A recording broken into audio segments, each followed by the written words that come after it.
मी 3 महिन्याची होती आणि माझी आई वारली आणि मी 3 वर्षाची होती तेव्हा माझ्या बाबांनी दुसरं लग्न केलं आणि मी 3 वर्षाची असल्यापासून माझा वनवास सुरू झाला. पण मला अक्कल आल्यापासून मी फक्त आणि फक्त मारच खाल्लेला आहे, शिव्याच खाल्लेल्या आहे आणि आमच्या आईकडे तर तिच्या हातात जे येईल, जे दिसेल त्याच्याने मारायचं.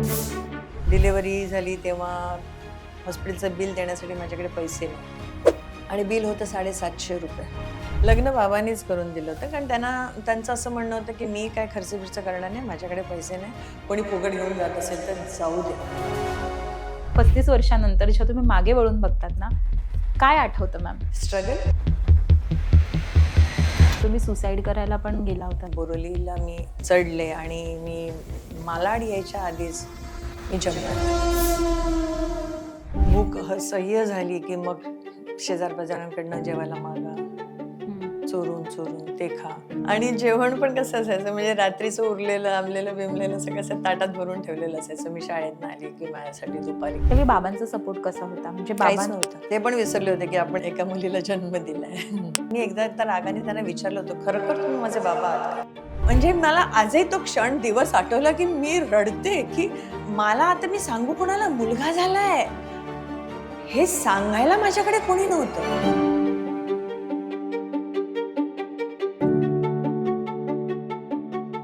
काही माणसं आपल्या आयुष्यात येतात आणि त्यांच्या प्रवासाकडे पाहताना आपल्याला जाणवतं की यश म्हणजे फक्त प्रसिद्धी नाही, तर त्या यशामागे असतो एक मोठा संघर्ष, अनेक चढ-उतार आणि स्वतःवरचा अढळ विश्वास.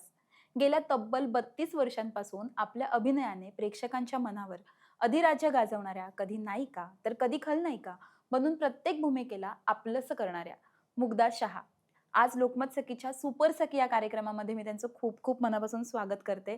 मॅम, खूप खूप मनापासून स्वागत आहे तुमचं लोकमत सखीच्या सुपर सखी या कार्यक्रमामध्ये. खूप गोड दिसतायत. तुमच्याकडे बघून मला कॉम्प्लेक्स यायला लागलेला आहे की एवढ्या वयात किती फिट आणि सुंदर असावं याचं उत्तम उदाहरण म्हणजे तुम्ही आहात. Thank so much. सगळ्यात आधी thank so much to Lokmat आणि त्याच्यात ह्या तुमच्या सखीमध्ये मी आल्याबद्दल. खरं तर मला वाटतं की मीच आग्रह केलाय की मला हे ह्याच्यात यायचंय, मला तुमच्याशी बोलायचंय. कारण मी जेव्हा तुमचं एक सेगमेंट पाहिलं होतं ना, तेव्हा मला असं वाटलं ते सखी म्हणजे किती असा भावणारा शब्द आहे. मला याचं खूप असा सूदिंग वाटलं होतं की किती छान आहे सखी. आपण कधी कोणी विचार करत नाही. आपण नेहमी मैत्रीण आहे माझी आणि हे आहे म्हणून. पण कधी या शब्दाचा विचारच नाही केला, की सखी किती छान नाव आहे. आणि मला असं वाटलं, की नाही यार, मला ह्याच्यातनं I would like to share some of my incidents. म्हणून मी सतत मागे लागले होते. नाही मला करायचंय, मला करायचं. मला वाटतं इनफॅक्ट मी तुला पण किती वेळा फोन केला, "या आठवड्यात करूया, या आठवड्यात करूया." आय वॉज आणि ॲक्चुअली सांगू मी काल तापाने फणफणले होते. पण मी महाराजांना सांगितलं, "नाही बाबा, मला उद्या जायचंय. मला आज रात्रीपर्यंत बरं करा and I am here today." क्या बात है! सो 35 वर्ष तुम्ही माझ्या इंडस्ट्री 30-32 वर्ष झाली येस, बाबा. 32-35 या, राइट? या. तर इतकी वर्ष तुम्ही इंडस्ट्रीमध्ये काम केलंय आणि तुमचं काम गाजलेलं आहे.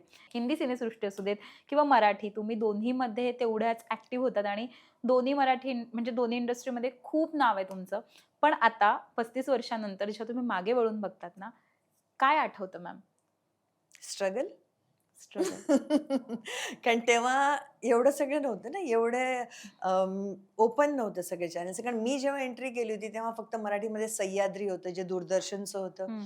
त्याच्यानंतर डी-डी, नंतर मग डी-डी मेट्रो हेच होतं. त्यावेळेला हे हे सगळं काही नव्हतं. पहिल्यांदा मला आठवतंय की झी टीव्ही लॉन्च झाला होता आपल्याकडे. त्याच्यावर येणारी पहिली मराठी सीरियल होती अल्बम नावाची. हं. त्यात मी होते. म्हणजे खूप वर्षाच्या स्ट्रगल नंतर इथे आलं आणि माझं येणं म्हणजे काय मी काय अभिनेत्री होण्यासाठी आले नव्हते या इंडस्ट्रीमध्ये किंवा मला काहीतरी करायचं म्हणून आले नव्हते. माझी गरज होती आणि कोइन्सिडेंटली मला इंडस्ट्रीत येण्याचा पण योगायोग असा होता, की मानसिंग पवार आपल्याला माहिती असेल, जे आमची माती आमची माणसं करायचे. हं. तर त्यांचं एक शूट होतं आमच्या सोसायटीमध्ये आणि त्यांची हिरोईन आली नव्हती आणि म्हणून मग त्यांनी कोणाला त्यांच्या प्रोडक्शनवाल्याला सांगितलं, "कोणतरी छान दिसणारी मुलगी बघ असेल तर तिला फक्त येऊन पाळण्यावर बसायचंय बाळाला घेऊन." हं. त्यांची एक ॲड होती LICची आणि मी गेले, मला सांगितलं त्यांनी एक चांगली साडी घेऊन ये. मी गेले, मी बसले तिकडे बाळाला घेऊन खेळत होते आणि मग त्यावेळेला क्रेज होती ना, की आपण कसे दिसतो मॉनिटरवर धावत जाऊन बघायची. हं. आता कोणी मॉनिटर बघायला जात नाही. तर ते सगळे सगळे मॉनिटर बघायला जात होते. मी तशीच बसली होती. मग मानसिक म्हणाली मला, की "एक बघ ना जाऊन तिकडे." तर मी बघितलं. तर I was like shocked to see me myself. Wow! She was so pretty and so beautiful on the hmm. Screen. तेव्हा ते मला म्हणाले, "यू शुड ट्राय." आणि this is how my journey started. मग त्यांच्याच प्रोडक्शनवाल्यांच्या ओळखीने मी दादा गोडकर यांना भेटले. दादा गोडकर हे इंडस्ट्रीमधले मराठी येस. नाट्यसृष्टीमधनंच आलेले आहेत खरं. हं. पण मग ते सीरियल्स वगैरे सगळं प्रोडक्शन बघायचे. मग त्यांची माझी भेट झाली. मग माझी सुरुवात झाली ॲक्चुअली एक लाइक ज्युनियर आर्टिस्ट. एखादा शॉटसाठी उभी राहिली किंवा एखाद्या ओह! सीनसाठी उभी राहिली. हां. हे कधीचं आहे? किती काळ? म्हणजे मी जेव्हा इंडस्ट्रीत आले हं, आय वॉज लाइक 30 30 एक वर्षाची होती. 30 हं, 30 32 वर्षाची असेल मला वाटतं मी फार तर. हो, हं. त्यावेळेला. छान दिसणारी असल्यामुळे उंच अशी गोरीविरी दिसते म्हणून मी तिला पुढे ठेवण्यात यायचं. ग्रुपमध्ये गावातली बायका-बियका उभ्या कारण मी डायलॉग-बिलॉग बोलणं हा खूपच पुढचा विषय कारण माझा काही संबंधच नाही इंडस्ट्रीमधला. हं. शाळा, कॉलेजमध्ये कधी हे सगळं केलं नाही. कॉन्व्हेंटमध्ये शिकलेली. त्याच्यामुळे नाही आणि घरात आमच्या खूपच रिस्ट्रिक्शन्स वालं घर. हं. त्याच्यामुळे मग ते कोणाशी बोलणं नाही आणि असं नाही, तसं नाही. त्यामुळे तो कॉन्फिडन्स नाही, ते हिंमत नाही आणि माझी बॅकग्राऊंड खूप वाईट असल्यामुळे हं. माझं माझं आता सगळ्यांनाच पाठ झालं असेल. सगळे लोकं तेच म्हणतात, की जन्मल्यापासून जे काही आयुष्य माझं घडलं त्याच्यात त्याच्यात मी हे सगळं कॉन्फिडन्स काय असतो हे मला माहितीच नाही. सेल्फ रिस्पेक्ट काय असतो हा मला माहितीच नाही. हं. मी काय हे मला कधीच माहिती नाही. तर त्याच्यामुळे ते शक्यच नव्हतं, की मी काय मी आय वॉज व्हेरी हॅपी ग्रुपमध्ये उभं राहणं. ते पण काय ह्याच्यासाठी तर दिवसाला लगेच संध्याकाळी ₹300-400 जे काय मिळतात, त्याच्याने I would rather take care of my family आणि त्याच्यासाठी मी हं. खरं तर त्याच्यासाठी मी इंडस्ट्री आले. हं. अजिबात हौस नव्हती मला इंडस्ट्रीत येण्याची. बिलकुल नाही. हं. तर मी आले फक्त ह्याच्यासाठी, की थोडंफार मुलांच्या गरजा भागवण्यासाठी माझी मदत होईल. कारण मी लग्न करून गेले तेव्हा माझ्या नवऱ्याला ₹650 पगार होता. ओह! आणि ₹650 मध्ये आम्हाला मी वेगळे राहत होते. सो घराचं रेंट आलं, खाणं-पिणं आलं, मुलं म्हणजे माझी मुलगी झाली जेव्हा, जेव्हा मी फक्त 22 वर्षाची होते. आणि आणि तेव्हा मुलं झाल्यानंतर तुम्ही इंडस्ट्रीमध्ये आलात. दोन्ही मुलं झाल्यानंतर मुलगी माझी 16 वर्षाची असताना मी सर्जा राजा हा चित्रपट केला मराठी ॲज अन हिरोईन. 2000 नाही मुलगी 16. 16 वर्ष. ओह! तेव्हा मी पहिला पिक्चर केला मराठी सर्जा राजा.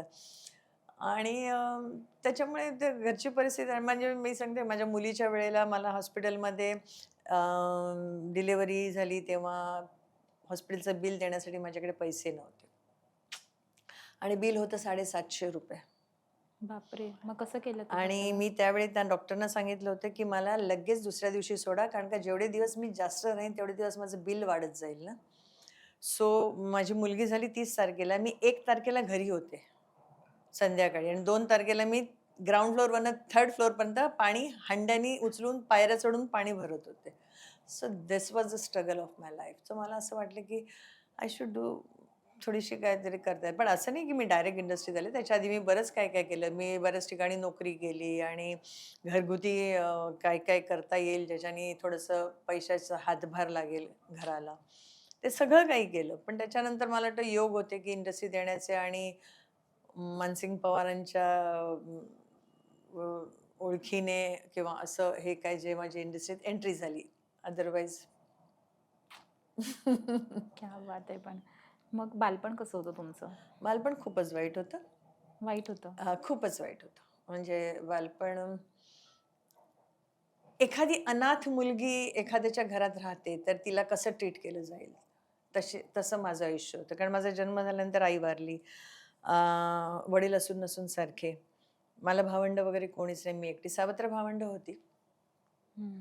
पण माझा कुठेही कोणाशीही काही देणं म्हणजे त्यांच्यासाठी एक घरात पडलेली मुलगी म्हणजे मी 3 महिन्याची होती आणि माझी आई वारली आणि मी 3 वर्षाची होती तेव्हा माझ्या बाबांनी दुसरं लग्न केलं आणि मी 3 वर्षाची असल्यापासून माझा वनवास सुरू झाला. तो अगदी लग्न होईपर्यंत होता 20व्या वर्षापर्यंत. आणि मग त्याच्यानंतरही काही सुखासुखी ताटात वाढलं नाही बाबांनी मला कधीच जेवायला. त्याच्यानंतर पण खूप खूप खूप स्ट्रगल झालं आयुष्यात. आणि सगळ्यात महत्त्वाचं म्हणजे ना, मी प्रत्येक वेळेला I was all alone to fight. मी एकटीच होते. हम्म. म्हणजे मोरल सपोर्ट नाही किंवा सपोर्ट नाही, मी आहे असं म्हणणारं एकही व्यक्ती नव्हती माझ्याकडे. त्यामुळे कोणाचा सपोर्ट नाही, काही नाही. जे करायचं ते स्वतः करायचं. मग ठीक आहे. मग काही-काही असे वेगळं घरातलं घरगुती हम्म. काम करायची मी. लाइक जॅम जेली बनवायची आणि सेल करायची. काय बनवायचं? जॅम्स अँड जेलीज वगैरे ओ. बनवून हां. मग आणि ते कुठे सेल करायचं? मी आधी तर बिल्डिंगमध्ये वगैरे सगळ्यांना द्यायची, तसं विकायची. नंतर जसं वाढत गेलं थोडंसं, मग मी त्या सेल्स गर्ल्स येतात आपल्याकडे, हम्म. पूर्वीच्या काळी होत्या, तुला माहिती की नाही माहिती नाही. नाही. त्यांना सांगायची की तुम्ही घेऊन जा, मी तुम्हाला एवढं प्रॉफिट देईन. Hmm. Then they used to take that. असं करत मग भुलेश्वरवरनं साड्या घेऊन ये, मग विकत्या आणि असं म्हणजे मी खूपच केलं. हम्म. एखाद्या ऑफिसमध्ये बिल वगैरे बनवण्यासाठी काम, कारण इंग्लिश येत असल्यामुळे तर बिलिंग वगैरे करायची आणि असं असं सगळं करता असं. हम्म. आता कसं चाललंय सगळं? आता सगळं मस्त चाललंय. मला वाटतं माझ्या सगळ्या परीक्षा संपल्या आहेत. सगळी सगळी कर्म जी माझी बाकी होती ती पूर्ण झाली आहेत.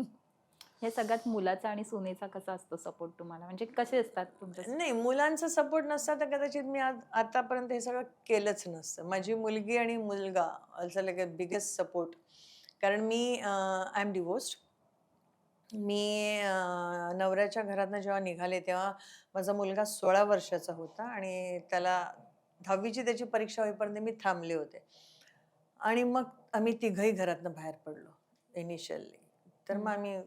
मग गोरेगावला शिफ्ट झाले मी हम्म. आणि दिस इज जर्नी. मुलांचं किती आईवर प्रेम आहे किंवा कसं हे सपोर्ट मुलं असतात? सांगतील. मी नाही सांगू शकत. येस, पण खूप मोठा डिसिजन असतो आणि हा तुम्ही खूप मोठा डिसिजन होता. पण मला तो घ्यावा लागला कारण का मुलाचं पण करिअर होतं ना, कारण त्यावेळेला मी पनवेलला राहायचे. लग्नाआधी, नाही. लग्नानंतर, लग्नानंतर नवरा. आधी तर चेंबूरमध्ये राहत होतो आम्ही हम्म. आणि नंतर मग पनवेलला राहायला गेलो होतो आम्ही आणि पनवेलवरनं मी इंडस्ट्रीमध्ये 6 वर्ष अपडाऊन केलंय. सो मला माहिती आहे की काय होतं. त्यावेळेला तर फक्त लाल डब्याची एसटी होती. अदरवाईज काही सोर्स नव्हता ट्रॅव्हलिंगचा. म्हणजे मला आठवतंय नाटक संपलं माझं की ठाणा स्टेशनला मी रात्रभर बसून काढलेले आहे. बापरे. ठाणा एसटी स्टँडवर मी रात्रभर बसले कारण पहाटे 5:30ची एसटी येईल पनवेलला जाणारी. हम्म. त्यामुळे हा सगळा त्रास मुलांना पॉसिबल नव्हता. हम्म. त्याचं कॉलेज होतं 10वी झाल्यानंतर. म्हणून मग मी ठरवलं की त्याची 10वी होईपर्यंत सगळं सहन करायचं. 10वी झाली की मग आपण शिफ्ट व्हायचं. Then I shifted to Goregaon. Hmm. Okay. आणि तुम्ही मला म्हणालात की बालपणात सावत्राईच्या छत्रछायेखाली राहिलात तुम्ही. त्यावेळी बाबांचा सपोर्ट कसा होता? म्हणजे काहीच नव्हतं. काहीच नव्हतं. ते पण विसरले होते की आपण एका मुलीला जन्म दिलाय. काहीच नव्हतं. कधीच नव्हतं.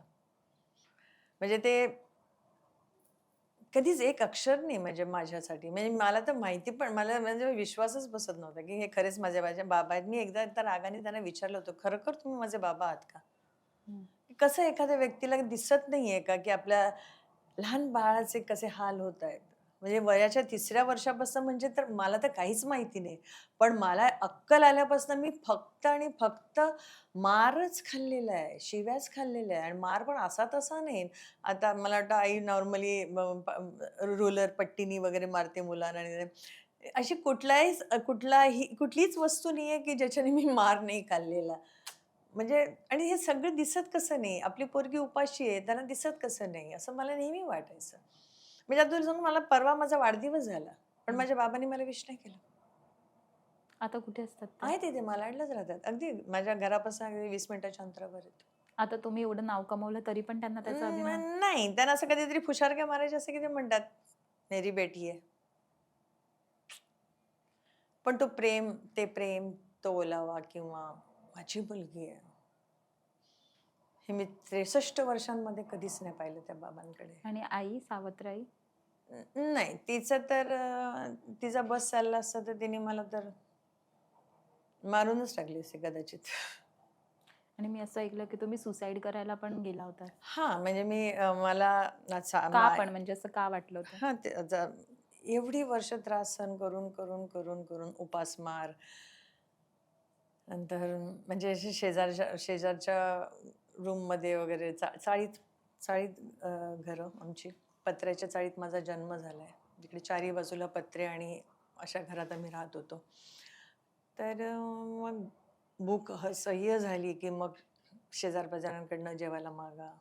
हं, चोरून ते खा. मग भूक असह्य झाली की मग घरात कोणी नसेल तर चोरून काहीतरी खा. हं. असं सगळं व्हायला लागलं. आणि मला आठवत नाहीये की 21 वर्ष 20 वर्ष बाबांच्या घरात होती, पण कधीच कोणी प्रेमाने माझ्याशी एक अक्षर बोललंय, कधी प्रेमाने मला जेवायला वाढलंय, कधी हं, माझं कौतुक झालंय, हे सगळं कधीच नव्हतं. म्हणजे माझ्या वाट्याला हे आलंच नाही कधी. हं, आणि आमच्या आईकडे तर तिच्या हातात जे येईल, जे दिसेल त्याच्याने मारायचं.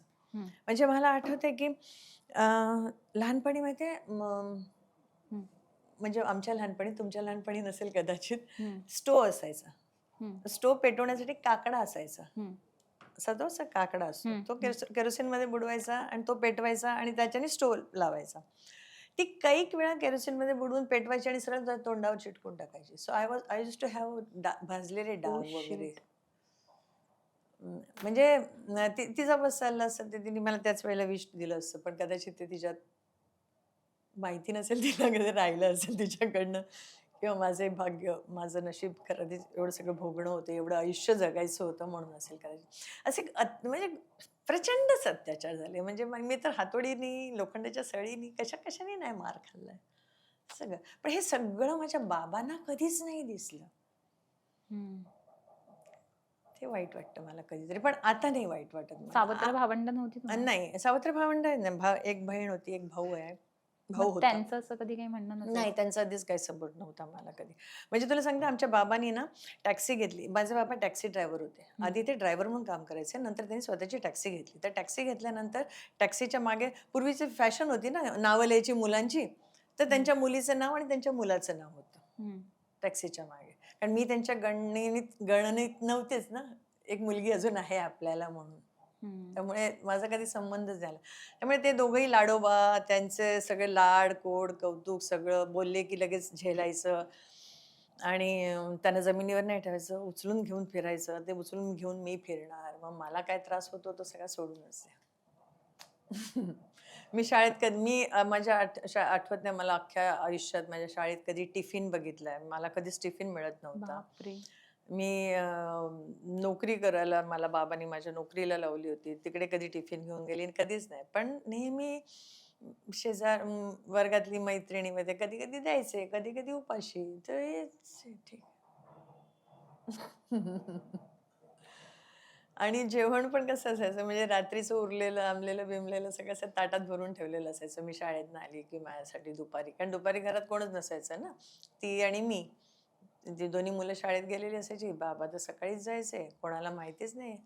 आमचे बाबा बरेच वेळ चालूगिरी करायचे. म्हणजे त्यांना माहिती आहे की आता हिचं पोट भरलेलं नाही. कधीतरी असे आम्ही एकत्र जेवायला बसायचो. कधीतरी. आणि असं बसल्यानंतर समजा मला आता मला भूक लागली आणि मला अजून चपाती पाहिजे, तर मी असं समजा चपातीच्या डब्याकडे हात घेतला, तर ती तिकडे उभं राहून डोळे मोठे करायची. मग मी बापरे! हात मागे घ्यायची. घ्यायचा नाही म्हणून. मग बाबा काय करायचे, स्वतःच्या ताटात 2-4 चपात्या जास्त घ्यायचे आणि मग म्हणायचे, "अरे बापरे! ही मला जास्त झाली. हे घे गं, खा." असं म्हणून ते माझ्या ताटात फेकायचे. सो या. बापरे! केवढा मोठा स्ट्रगल आहे मॅम. या. आणि खरंच तुम्हाला त्यासाठी सॅल्यूट करेन मी. आणि त्यातूनही तुम्ही हसत हसत आज माझ्यासमोर हो. बसलेले आहात. म्हणजे हा खूप मोठं चॅलेंज आहे हे.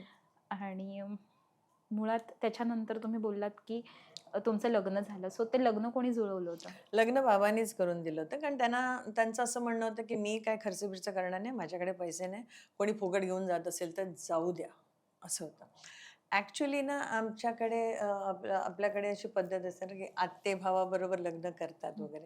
जेव्हा माझा जन्म झाला होता तेव्हा माझ्या आईला माझ्या आत्यानी सांगितलं होतं, तुझ्या मुलीला मी सून म्हणून माझ्या घरी घेऊन जाणार. आणि मग ते कसं की माझी आई गेली, पण कसं बाबा-बिबा कधी त्यांची बहीण आली म्हणजे माझी आत्या आली, की त्याचे बोलायचे कधीतरी. आम्ही घरात कोकणी बोलायचो म्हणजे आत्या बाबा कोंकणी. आले हां, कारण का मी गोव्याची आहे आणि माझी आई गोव्याची. हं. त्यामुळे मी कोकणी बोलते. तर मग आणि ते बाबा गुजराती. बाबा नाही. बाबा मंगलोरी, आम्ही कामत. ओह! आम्ही मंगलोरियन. तर ते असं बोलायचे. त्यामुळे ना लहानपणी अक्कल आल्यापासून मला आठवतंय 5वी 6वी वगैरेचं की नाही माझा नवरा आहे, माझं लग्न ठरलंय. हे ठरलेलं आहे. तर मी इथे ठरवलं होतं की माझं लग्न ठरलंय आणि माझं ह्याच्याबरोबर लग्न होणार. आणि त्याच्याबरोबर सगळं आणि एक 8वी झाल्यानंतर ना आमच्या घरात बरेचसे जास्त आईला सावत्राईला म्हणजे प्रॉब्लेम व्हायला लागल्यानंतर बाबांनी असं मला ठरवलं की आता हिला आश्रमात टाकूया मला.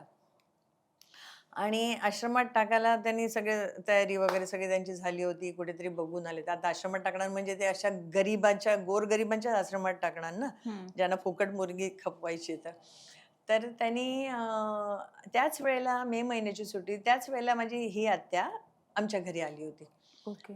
तर त्यांनी सांगितलं असायचं. तर तात्या म्हणाली, की "ठीक आहे ना, कशाला उगाच. मग मी माझ्या घरी नेते. माझी 6 मुलं आहेत. त्याच्याबरोबर ही काय म्हणतात ते गव्हाबरोबर किडेसुद्धा भरडले जातील." म्हणजे एक म्हण आहे. तर ती काय ते बोलली आणि त्याच्यामध्ये शी अग्रीड टू टेक मी आणि ती मला घेऊन गेली. आणि मी ह्याच्यासाठी खुश होते, की नंतर पण मला ह्यांच्याच घरी लग्न करून जायचंय ना. So I was very happy.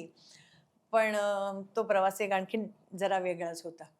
तो चुकीचा निर्णय होता, चुकीचा प्रवास होता आणि चुकीचे ते so I was not expected ना. तर ते कसं होतं, की अगेन सेम ना तिकडे एवढं मोठं सगळ्यांचं घर मोठं आणि मग त्या सगळ्यामध्ये आणि हं, मी 8वीतली आणि असं हं. आणि माझ्या बाबांनी मला एकदा तिकडे त्यांच्याबरोबर पाठवल्यानंतर ही नेव्हर टूक लाइक की कशी आहेस? काय आहे? त्यांनी काय त्यांना असं वाटलं, की जाऊ दे आता ही खपली आपली मुलगी असंच वाटलं असावं कदाचित.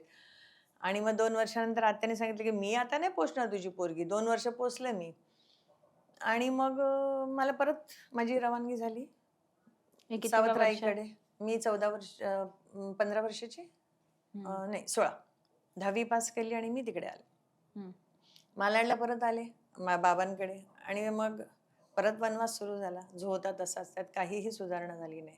उलट जास्त वाढला तो त्रास आणि ते सगळंच काही. मग सो इट वाज पण मला असं होतं.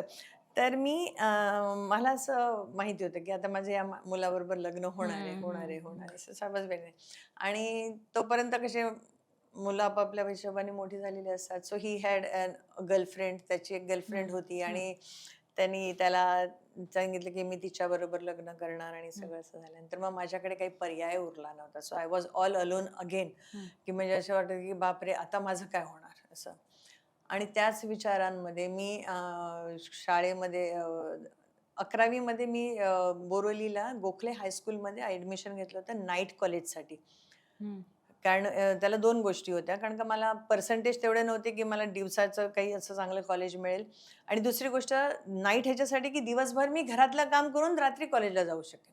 ओह! धुणी, भांडी, कपडी, लादी, पोता सगळं करून मुलांना सांभाळून सगळं करून मग जाऊ शकेन. म्हणून. मग ते आणि मग ते जे झालं, की त्यांनी नाही सांगितलं आणि मग मी एकदम म्हणजे माझ्या डोक्यावर जवळ-जवळ असा परिणाम झाला. आता माझं काय होणार? आता तर आयुष्यभर इथेच मरावं लागणार असंच जे हं, मार खा, उपाशी मरा आणि असंच सगळं. त्याच ह्याच्यामध्ये मी कॉलेजमधनं येताना रात्री विरार फास्ट होती. बोरिवलीला मी चढले आणि मी मालाड यायच्या आधीच मी जंप मारली. Yeah, I tried to finish myself because I was fed up with my life. आणि मग तर सखी हा विषय मला ह्याच्यासाठी आवडला, की माझ्या आयुष्यात काही अशा माझ्या मैत्रिणी आहेत, की ज्यांनी मला आधार दिला नसता किंवा जे माझ्याबरोबर नसते, तर कदाचित आज मी जिवंत नसते. आणि मला असं वाटलं, की जिवंत नसते म्हणजे जिवंतही नसते आणि मी कदाचित ह्याच्यात या सगळ्यातनं बाहेरही आली नसते. आणि मला असं वाटलं की this is the right platform to give my thanks to that all my friends की ज्यांच्यामुळे हे सगळं घडलं. की मला असं वाटलं की आता I should pay back them. जसं आता मी सांगितलं की मी ट्रेनमधनं उडी मारली. 5वी पासून माझी क्लासमेट जी माझ्या शेजारी बसायची, तिचं नाव धन्वंती ढाले. तर ती आणि आम्ही मैत्रिणी. तर तिला माहिती आहे माझा त्रास. मी रोज रडून जायचं शाळेत आणि मी रोज मार खाऊन जायची. मला टिफिन नाही, मग ती तिच्या टिफिनमधनं द्यायची. मग तेव्हा वडापाव वॉज व्हेरी क्रेज वडापावचं. तिला ती पैसे मिळायचे रिसेसमध्ये वडापाव खाण्याचे. मग ती घ्यायची. मग मी अशी तिच्याकडे वाट बघायची. आता विचारेल मला अर्धा देते, आता विचारेल मला देते. नाही, नाही. अच्छा ठीक आहे चल जाऊ दे. असे पण आमची मैत्री खूप छान होती. मग आम्ही असं कधी-कधी विचारायचो, "हम लोग दोनों ना भाग के जाएंगे." असं आम्ही मस्ती करायचो. तर मग योगायोगाने आम्ही कॉलेजमध्ये पण गोखले हायस्कूलला पण जे 11वी मध्ये एकत्र आलो. हं. आणि मग मी तिला असं सांगितलं, "अरे यार, त्याच्याबरोबर लग्न होणार होतं ते तर आता कॅन्सल झालं. आता ही रिफ्युज्ड कारण का त्याची कोण गर्लफ्रेंड आहे आणि असं सगळं म्हणून." आणि त्या ट्रॉमामध्ये आय जस्ट नाही बस आता काय आयुष्याला अर्थच राहिलेला नाही आणि आय डिड दॅट. त्यावेळी रात्री 10:30-11 ची गोष्ट आहे. त्यावेळेला मी ट्रॅकवर पडलेले होते आणि ही मुलगी शी रश्ड टू सम रिक्षावाला. त्याची मदत घेतली तिने आणि तिने मला ते उचलून रिक्षात टाकलं आणि मला माझ्या घरी पोहोचवलं. त्यामुळे आता मी जेव्हा मागे वळून बघते तेव्हा मला असं वाटतं, की हिने हे पाऊल उचललं नसतं तर मी कदाचित माझ्या ट्रॅकवर होती मी. माझ्या अंगावरनं दुसरी ट्रेन गेली असती. कोणालाही कळलं नसतं. हं. सो ती खूप महत्वाचा हिस्सा आहे तो आणि आजही आम्ही मैत्रिणी आहोत. द हो. Best part. म्हणजे खूप. वयानुसार आता लग्न-बिग्न झालं, पोरं-बिरं झाली, सगळं झालं. तिला असं वाटलं, की आता मुग्धा म्हणजे माझं आधीचं नाव मीना कामत. तिने आता मीना कामत तर मोठी ॲक्ट्रेस झाली, ती कशाला ओळख दाखवेल वगैरे हे तिचे फीलिंग्स होते. मी तिला कंटिन्युअसली शोधत होती, कंटिन्युअसली शोधत Facebookवर, Instaवर. पण ती Facebook, Instaवाली नाहीये. मग तिच्या सुनेने तिला एकदा सांगितलं, की "आलीये तुम्हाला काहीतरी बघा रिक्वेस्ट चेक करा."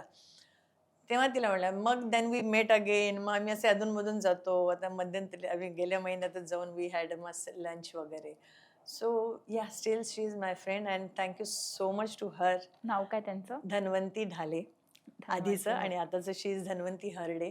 हं. आणि मला वाटतं त्या मुलीचे खूप उपकार आहे माझ्यावर आणि मी कर्माला खूप मानते. म्हणजे आधी मानत नव्हते. पण या ज्या काही खडतर आयुष्यातनं मी आले ना आणि आता मी थोडीशी आध्यात्मिकाकडे वळल्यानंतर मला कळतं, की कर्म इज आपण जे काही आहोत ते आपल्या कर्मामुळे. आपल्या आयुष्यात येणारी व्यक्ती आपली काहीतरी देणी-घेणी आहे म्हणून ती आपल्या आयुष्यात आली आहे. तिचंही माझ्याबरोबर काहीतरी देणं-घेणं असेल म्हणून मला काय वाटतं कदाचित ती मला वाचवण्यासाठी 17 वर्षाची मुलगी, एखादी मुलगी सरळ आपल्या घरी निघून गेली असती ना, हं. काय गरज होती तिला थांबून माझ्यासाठी धडपड करून रिक्षावाल्यांना बोलवून मला रिक्षात टाकून माझ्या घरी. त्याच्यानंतर तिच्या आई-वडिलांनी सांगितलं, "आता त्या मीनाच्या नादी लागायचं नाही, तिच्याबरोबर राहायचं नाही." कारण त्यांना भीती वाटली, की कदाचित आपल्या मुलीने उद्या काय केलं तर हं. म्हणून. पण आज तिची आई तेवढेच लाड करते, तेवढंच प्रेमाने बोलते, सीरियल बघते आणि everybody is so happy. So I think मला म्हणजे सखी असं म्हणायचं असेल तर मी माझ्या काही जवळीकच्या अशा 4 बायका आहेत ज्यांना मला खरोखरच मला असं वाटतं, की I should say thanks a lot to come in my life and for taking care of me. Hmm. जसं मी लग्न करून गेले होते जेव्हा आम्ही कॉलनीत राहत होतो, हं. चेंबूरला. तेव्हा आमच्या ते आर-सी-एफ माहितीच आहे राष्ट्रीय केमिकल्स अँड हो. फर्टिलायझर. तर तिचा नवरा पण आर-सी-एफमध्ये, माझा नवरा पण आर-सी-एफमध्ये. त्यामुळे सगळे आर-सी-एफवाले. तर आम्ही ती शेजारी राहत होते. शेजारी राहत नव्हतो, पण असे ओळख झाली होती. अच्छा या प्लांटचे हे, या प्लांटचे हे असं करत. आणि मग हळू हॅलो, हाय करता आमची ओळख झाली. मी 21 वर्षाची आणि ती 22 वर्षाची. 1च वर्षाचा डिफरन्स आहे. तर मग असंच ओळख झाली आणि असं करता आम्ही मैत्रिणी झालो. मैत्रिणी झालो मग हळू फॅमिली फ्रेंड झालो. म्हणजे आज तुझ्या घरी जेवायला, आज माझ्या घरी जेवायला, आज इथे, मग तिथे, मग मुलांना घेऊन चौपाटीला जा, तिची 2 मुलं, माझी माझी मुलगी. असं हे सगळं करता ना एक फॅमिली झाली. म्हणजे तिची तिची जेव्हा धाकटी मुलगी झाली तेव्हा लेबर रूममधनं, हॉस्पिटलमधनं पहिल्या हातात मी तिला घेतलं त्या बाळाला. तिचं बारसं मी केलंय. आज तिला मुलं आहेत ती गोष्ट वेगळी. पण पण हे सगळं केल्यानंतर आम्ही आम्ही इतक्या क्लोज आलो होतो दोघी जणी, खूप क्लोज झालो. आणि आज आम्ही काल आमच्या दोघींचा वाढदिवस सेलिब्रेट केला हो. एकत्र. काल तिचा झाला आणि परवा 9 तारखेला माझा झाला. So she was at my place and I was at her place. Like असे birthday. We are still friends. आणि अजूनही तशी निस्वार्थ मैत्री आहे. म्हणजे त्या मैत्रीमध्ये काही देणं नाही, घेणं नाही, तू नाही केलं माझ्यासाठी, मी नाही केलं त्यासाठी नाही. पण ह्या ज्या आहेत माझ्या बरोबरच्या ज्या 4 जणी ना, ह्यांना इन अँड आउट मुग्धा माहिती आहे. हम्म. त्यांना माहिती आहे, की ते ॲज अॅन ॲक्ट्रेस म्हणून मला मला अजिबातच नाही, म्हणजे मैत्रीण म्हणूनच बघते. ते कधी अशी हिरोईन आहे आमच्याबरोबर किंवा ही आहे, हम्म. 4 लोकं बघतात, मग फोटो काढा, हे नाहीये त्याच्यात. म्हणजे माझा मुलगा झाला ना, म्हणजे माझ्या मुलासाठी मी म्हणजे 50 नवस मागितले असतील तेव्हा मला मुलगा झालाय. हो. हां, प्रतीक. हा. तर त्याच्या वेळेला बाळंत झाली आणि त्यावेळेला ती शिफ्ट झाली होती वाशीला, चेंबूरवरनं. हम्म. तोपर्यंत आम्ही चेंबूरला कॉलनीतच राहायचो. हम्म. आणि मला घरी करणारं कोण नाही. माझ्या दोन्ही बाळंतपणामध्ये कोण नाही. माझ्या मुलीच्या बाळंतपणाला पण कोण नव्हतं, मुलाच्या बाळंतपणाला कोण नव्हतं. तर ती वाशीला राहत होती. तर ती वाशीवरनं मला जेवणाचा टिफिन पाठवायची. बापरे. बाळंतिणीला मेथीची भाजी, भाकरी येणे जे काही चांगलं खायला लागतं सर. तेव्हा आर-सी-एफच्या ज्या गाड्या जायच्या शिफ्ट वाईज पिकअप करायला. तेव्हा ती तिकडनं 2 वाजताच्या शिफ्टला येणाऱ्या तिच्या मिस्टरांबरोबर माझ्यासाठी त्यांच्याबरोबर टिफिन पाठवायची आणि मग मी बिल्डिंगच्या इकडे उभे राहून गेटवरती बस हम्म. थांबवायची आणि मी टिफिन घ्यायची. हम्म. So this was the routine हम्म. आमच्यासाठी. तर आजही आम्ही मैत्रिणी आहोत. म्हणजे आजही आम्ही तेवढेच निस्वार्थ आहोत. भले ती तिच्या फॅमिलीमध्ये खूप बिझी आहे. तिची जॉइंट फॅमिली आहे. हम्म. पण खरं कौतुक आणि महत्त्वाचं मला असं वाटतं ना, की तीच नाही तर तिची फॅमिली, तिचं माहेर, तिचे आई, बाबा, वहिनी, भाऊ, बहिणी सगळ्या तेवढाच मान, तेवढाच रिस्पेक्ट, तेवढेच लाड आणि तेवढंच सगळं करतात, जेवढं अलका माझ्यासाठी करते. सो असं नाहीये, की ती एक मैत्रीण तिच्याबरोबर तिची अख्खी family is there with me. So त्याच्यानंतर मग मी काही वर्ष ब्रेक घेतला होता. आता मागची 5-6 वर्ष. तर मी इंडस्ट्री मधून का? इंडस्ट्रीमधनं का बरं? 5 वर्षासाठी. कारण मी एक शो करत होती. तो झाल्यानंतर मला मला असं वाटायला लागलं, की काही नथिंग इज हॅपनिंग असं वाटत होतं. आणि मी कधीच कोणाला मी आता फ्री आहे, मला काम हवंय, असं मी कधीच केलं नाही. मला काम करायचं असं कधीच केलं नाही. हम्म. तोपर्यंत प्रतीक बऱ्यापैकी सेटल झाला होता हम्म. इंडस्ट्रीत. आणि मग त्यावेळेला तो शो संपल्यानंतर मी गेले दुबईला थोडे दिवस राहिले. मग आल्यानंतर मला एक सोनीचा शो मिळाला होता. मोह मोह के धागे हिंदी शो. हम्म. आणि त्या शोवर सगळं झालं होतं. पण तोपर्यंत कसं झालं होतं, की असं की बरीचशी आता नवीन जनरेशन आली, तर त्यांच्याकडनं आपण जास्त काही अपेक्षा करू शकत नाही, की सीनियरला तुम्ही तेवढा मान-सन्मान द्याल किंवा ॲज अन ह्युमन बीइंग सुद्धा तुम्ही हम्म. एकमेकांना रिस्पेक्ट द्याल, तेवढं पण नव्हतं. तर त्याच्यामुळे मला असं झालं होतं, की नाही मग असं काहीतरी गडबड आहे. आणि मग त्याच्यात एक एक एके दिवशी एका सीनला मला जायचं होतं आणि मला प्रचंड ताप आला होता आणि मी मॅनिटीमधनं माझ्या रूमपर्यंत येईपर्यंत वेळ लागला. तोपर्यंत डायरेक्टर वॉज शाउटिंग. मोठा तामझाम लग्नाचा सीन लागला होता आणि एवढा एक क्राऊड, एवढे ज्युनियर आर्टिस्ट आणि असं सगळं फिल्म सिटीमध्ये. आणि त्यांनी ना मी आले नाही म्हणून ते जोरात एक शिवी हासडली. तर सगळे ज्युनियर आर्टिस्ट म्हणाले, "सर वो बहुत सीनियर आर्टिस्ट है, आप ऐसा नहीं बोलना चाहिए." तर मी म्हटलं, "सर मैं यहाँ हूँ, बोलिए ना क्या करना है?" आणि माझी तब्येत खरोखरच बरी नव्हती. Otherwise I am very professional. मी माझी सलाईनवरनं हात सुई काढून डॉक्टरने मी परवानगी देते, मी जाते, मी तुम्हाला ब्लेम करणार नाही, असे लेटर लिहून पण सुद्धा मी नाटकाचा प्रयोग केलेला आहे आणि हम्म. शूटिंगला गेलेले आहे. तर मग त्या म्हणाले, की "पैसा कमाना है ना, तो बिमारी असं ही सम शिट काहीतरी ते बोलले आणि मला खूप राग आला. मग मी प्रतीकला फोन केला. म्हटलं असं-असं झालं. तो म्हणाला, "बॅग उचल आणि घरी जा." हम्म. मी बॅग उचलली आणि मी घरी गेले. Hmm. But nobody dare to call me and ask me. काय झालं त्या रोलचं माझ्या नाही माहिती. पण मी तेव्हा ते हे डिसिजन घेतलं. ते पण घेतलं मी तर प्रतीकने सांगितलं म्हणून घेतलं. अदरवाईज मी ते घेऊ शकले नसते. मी तिकडेच मूर्खासारखी करून आले असते शूटिंग, परत दुसऱ्या दिवशी गेले असते. कारण मी असे फटकन कोणाला बोलणं आणि हे सगळं माझ्याकडनं नाही होत. सोशिकपणा जो लहानपणापासून जो शरीरात माझ्या मुरला आहे ना, तो अजूनही आहे. मी अजूनही मला माहिती आहे, की ही समोरची व्यक्ती चुकली पण मी सांगणार नाही की ती चुकली आहे. तर माझ्यावर आलं ब्लेम, ओके फाईन मी ऐकून घेते. मी बाउन्स बॅक कधी नाही करत. त्याच्यामुळे तो एक प्रकार आहे. मग त्या 5 वर्षाच्या ब्रेकमध्ये मी सोशल वर्क म्हणून नाही, मी गार्डनमध्ये अशी जस्ट वॉक करत होते आणि कोणतरी 2 बायका योगा करत होत्या आणि असं वेड्यासारखं काहीतरी आसन करत होत्या. तर मला असं वाटलं की नाही, कारण का मी योगा 35 वर्षापासून करते. हो. हां. तर त्याच्यामुळे मला असं वाटलं की नाही बाबा हे क्या कर रहे हो? असं झालं होतं माझं. मग त्या दुसऱ्या दिवशी आल्या, "प्लीज हमको सिखाओ ना." असं करता मी म्हटलं चला ठीक आहे. 2 आल्या, 2च्या 4 आल्या, 4च्या 10 आल्या. असं करता एक साधारण 250 पावणे 300 बायकांचा एक ग्रुप तयार झाला. मग हे योगासाठी हां, योगासाठी. आणि तुम्ही मग शिकवायच्यात? मी शिकवायचे. आणि मग माझं ओह! हे रुटीन झालं. मग 5 वर्ष मी कंटिन्युअसली त्यांना योगा शिकवणार आणि नुसतं योगा शिकवत नव्हते मी त्यांना. कारण का ते मिडल क्लास मधल्या सगळ्या हं. बायका आहेत. त्यामुळे त्यांना घराच्या बाहेर पडणं किंवा फिरायला जाणं किंवा काय स्वतः बाई म्हणून हं. हे त्यांच्याकडे काहीच नव्हतं. म्हणजे त्या घरातली चादर आणायच्या योगासाठी, हं. साडी नेसून यायच्या, एक बाई तर नऊवारी नेसून यायची. हं. असं सगळं होतं. मग हे सगळ्यांचा कायापालट करण्यामध्ये माझी 5-6 वर्ष गेली. क्या बात है! आता सगळे ट्रॅकमध्ये, टी-शर्टमध्ये, मॅटमध्ये असे सगळे असतात. मग त्यांना घरातनं बाहेर काढण्यासाठी वन डे पिकनिक, मग एक श्रावणमध्ये आम्ही 5 देवस्थानं फिरली. छोटी बस हायर केली मी. मग 5 देवस्थानं त्यांना मुंबईची फिरवून मी आणली. ऐकलंय तुम्ही आध्यात्मिक पण आहात. आपण तिथे येऊयात या थोडं. आणि मग हं. असं करता त्यांना 1 दिवसाची पिकनिक, मग वीकेंड, मग कधी-कधी फ्रायडे, सॅटर्डे, संडे मुंबईच्या बाहेर. असं करता एक असा अख्खा मोठा एक परिवार झाला. त्या परिवारामध्ये पण अशा बऱ्याचशा हं. ऑब्व्हियसली चांगल्या व्यक्ती असतात आणि ज्या कुसक्या माणसांचे विचारही असतात तसे.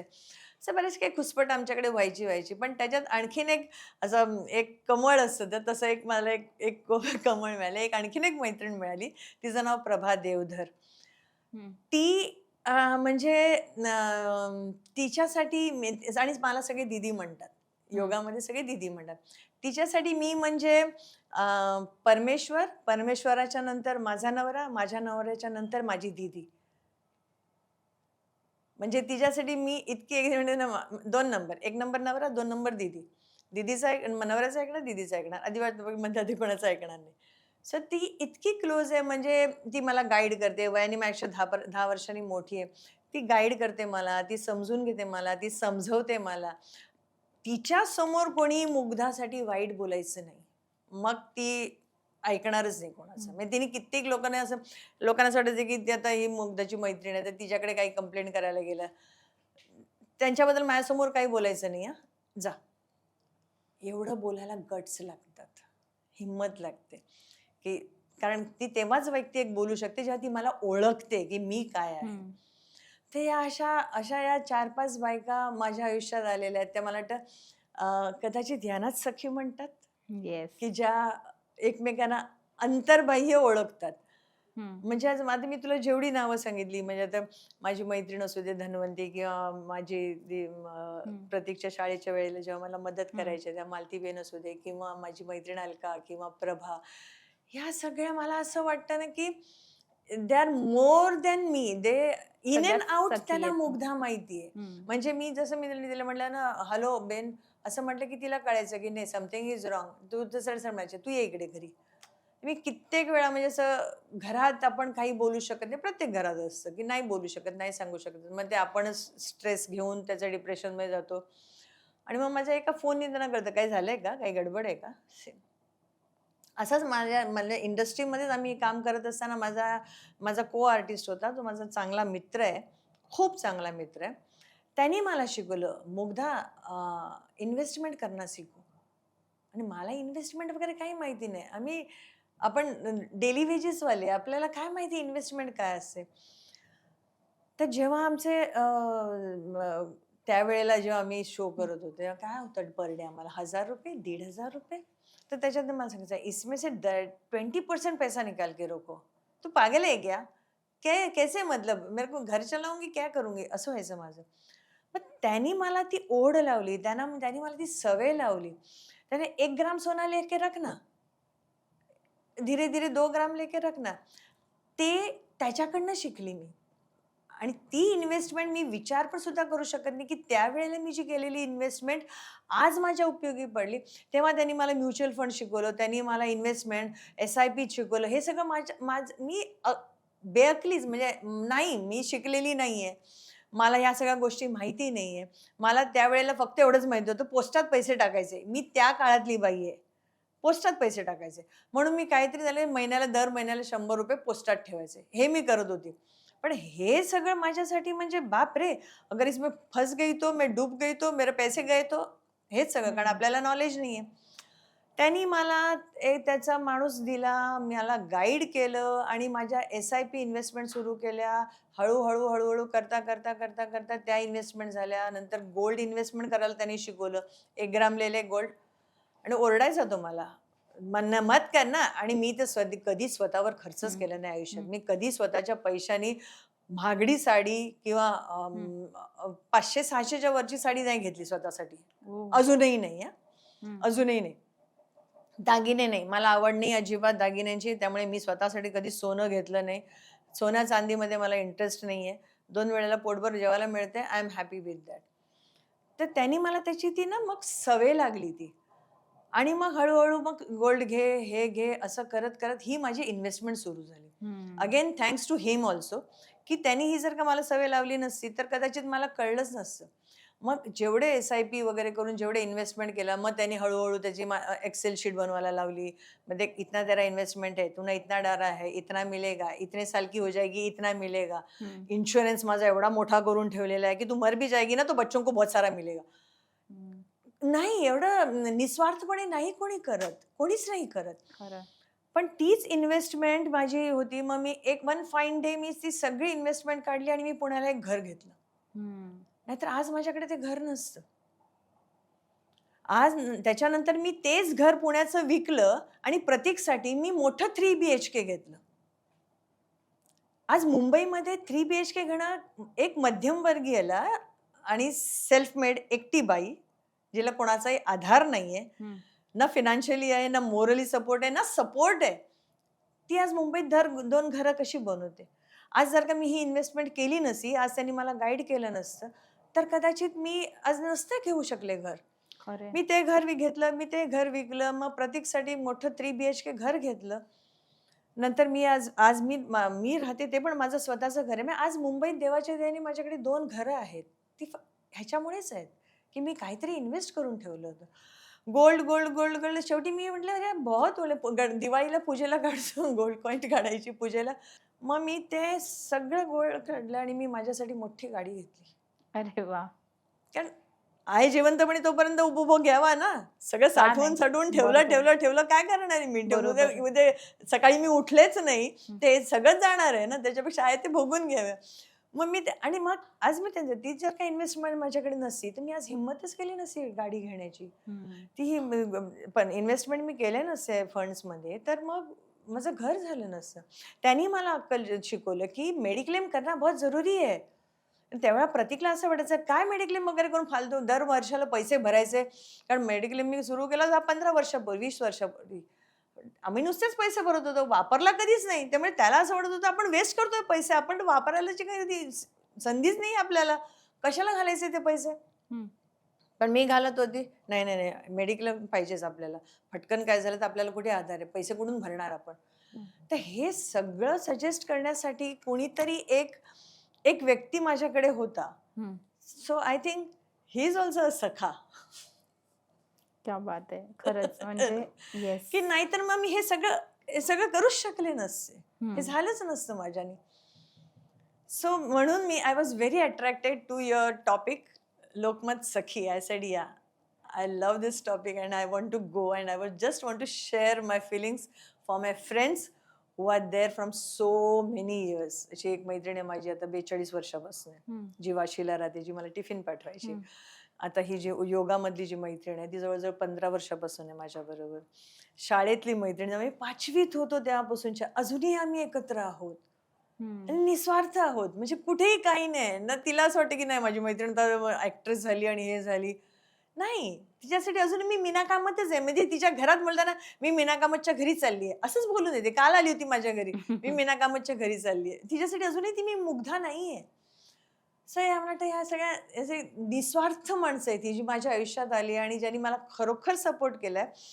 नाहीतर मग मला नाही माहिती माझं लाईफ कसं हेवायर झालं असतं. सो आता तुम्ही सगळी तुमची स्टोरी सांगितल्यानंतर मी तेच इमॅजिन करत होते की कसं झालं असेल, काय झालं असेल आणि त्या सगळ्या गोष्टींनी ना खूप एक वाईट पण वाटत होतं. पण तुमच्याकडे बघताना ना असं वाटतं की फायटर असावं तर असं असावं. म्हणजे सगळं असून सुद्धा एक हसत चेहरा ठेवून आज तुम्ही जे येस. काही माझ्या समोर बसलाय आणि पॉडकास्ट देतात त्यासाठी तुम्हाला कसं आणि काय बोलू मी मला कळत नाहीये. I am a fighter. Yes, you are fighter. आणि 35 मला मला वाटतं 35 वर्ष झालेत ना 30-32 हे वर्ष झाली मला हां, इंडस्ट्रीमध्ये. इंडस्ट्रीमध्ये. या 35 वर्षाच्या इंडस्ट्रीमध्ये ना तुम्ही मला वाटतं खलनायिका म्हणून जास्त दिसलात. सो त्याची खंत वाटते तुम्हाला अजिबात नाही, अजिबात की नाही. दुसरे पण काही तुम्हाला असं वाटत नव्हतं की कधीच की आपण खलनायिकाच्या बाहेर पडून दुसरं काही करायला पाहिजे? नाही, नाही, नाही. असं काही नाही. मला तर काम आलं ते मी घेत गेले कारण माझी गरज होती. हं, महत्वाचं म्हणजे. हं, कारण मी कुठलाही रोल नाही असं म्हणूच शकत नव्हती. कारण किती का छोटा का परडे असेना, पण त्यावेळेला तो माझ्यासाठी खूप महत्वाचा होता, पहिली गोष्ट. दुसरी गोष्ट सॉफ्टली पॉझिटिव्ह रोल करणं खूप ईझी आहे असं मला हं, वाटतं, की हं, नॉर्मली माणूस असतोच हं, तसा. एक आईची भूमिका मिळाली, की प्रत्येक स्त्रीमध्ये आई आहे. त्याच्यामुळे ती आई प्रिटेंड करताना तिला त्रास नाही होत. हं, पण निगेटिव्ह रोल करताना नक्की त्रास होतो, हं, पहिली गोष्ट. दुसरी गोष्ट, आता मला विचारशील पर्सनली, हं, तर माझ्या आतमध्ये एवढं भरलेलं आहे, एवढं भरलेलं आहे. त्याला तुम्ही विष म्हणा किंवा राग म्हणा किंवा आतलं फ्रस्ट्रेशन म्हणा, त्याचे सगळे ना त्याचे ब्लॉकेजेस आहेत, लहानपणापासूनचे. लहानपणापासून माझ्यावर जे झालेलं आहे. आणि खूप गोष्टी आहेत अशा, की आपण मीडियासमोर नाही बोलू शकत. खूप अशी आहेत आहे, की मी नाही त्या मीडियासमोर शेअर करू शकत, पण त्या माझ्यामध्ये आहेत. ज्या मी सहन केल्या आहेत, ज्या मी भोगल्या आहेत.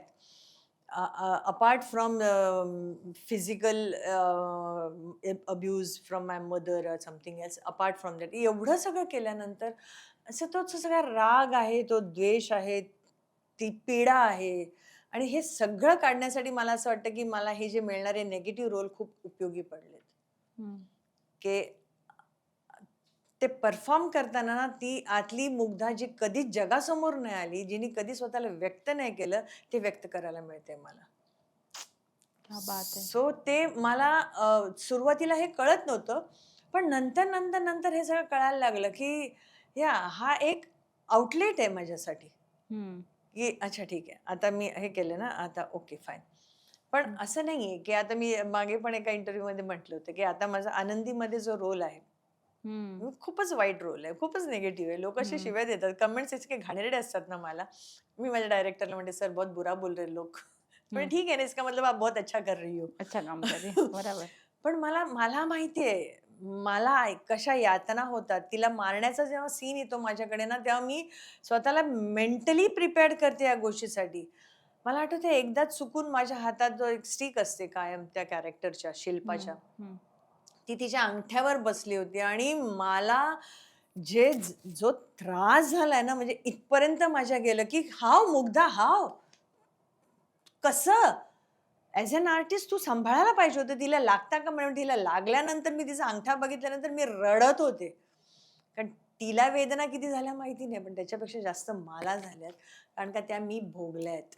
मला माहिती आहे जेव्हा लाटणं हाडावर पडलं, की ते कसं लागतं.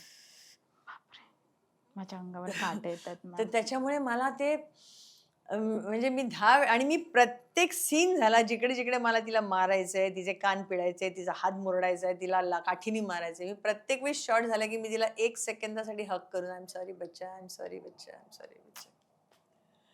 सो निगेटिव्ह पण माझ्या वाट्याला आला मे बी मी नेहमी म्हणते असं, की मला असं वाटतं, की because of my looks, because of my hmm, height किंवा माझी पर्सनॅलिटी आणि अजूनही सहजासहजी कोणी माझ्याशी सरळ पटकन बोलायला घाबरतं. हं, "अरे नाही यार, खडूस औरत है." हं, म्हणजे हे मी ऐकलेलं आहे कित्येक वेळा. सो माझ्या पर्सनॅलिटीमुळे असं कदाचित मला असे रोल मिळाले. But I am very happy. मला हं. पॉझिटिव्ह मिळाले तेवढेच छान मी केलेत पॉझिटिव्ह रोल्स पण आणि निगेटिव्ह खूप जास्त मिळाले. But I really enjoy that characters.